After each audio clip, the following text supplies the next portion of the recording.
I'm now joined by Vikki Huddleston. She's the former Director of Cuban Affairs at the State Department and the former Chief of Mission at the United States Interest Section in Havana. Vikki, welcome.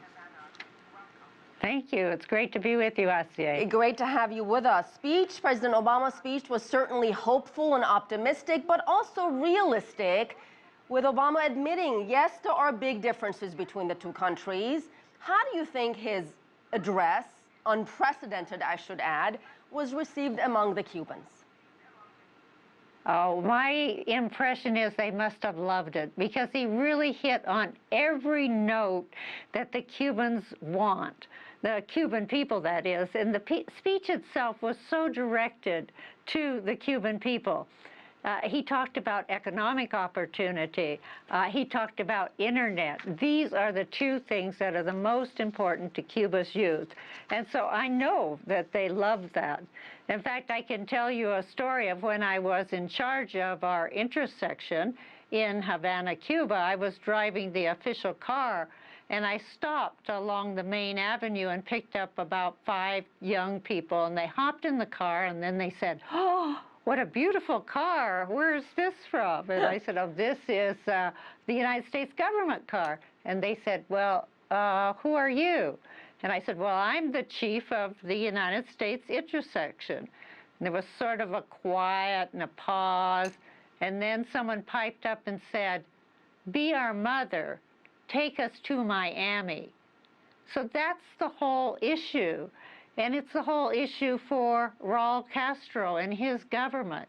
He has to make Cuba a place where Cuban youth want to stay and want to live. Let me ask you. And I think that's exactly what Obama is helping to create. Let me ask you about the trade embargo. Clearly very much in place. Obama again called for lifting it. The remark was met by applause. Do you believe that is still a sore point for ordinary Cubans, not the government, but for ordinary Cubans? Oh, yes, I do, very definitely, because, well, for 50 years, the government has blamed shortages and political problems and economic problems on the embargo. So I think the people, to some degree, believe the government's line, but in fact, the embargo has hurt the Cuban people.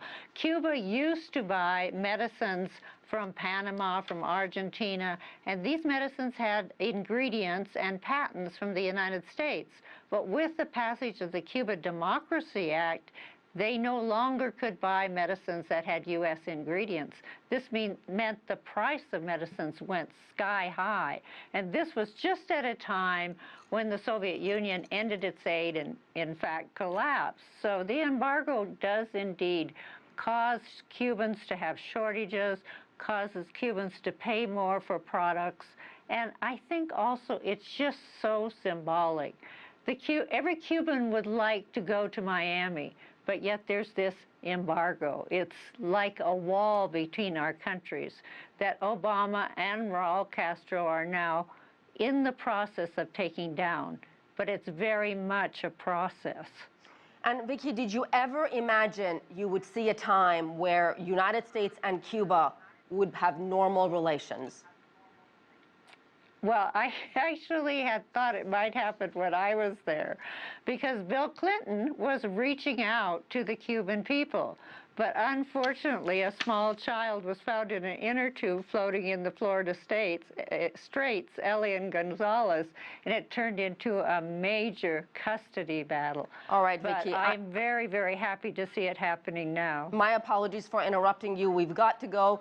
We've run out of time. Thank you, and thank you for watching CCTV America.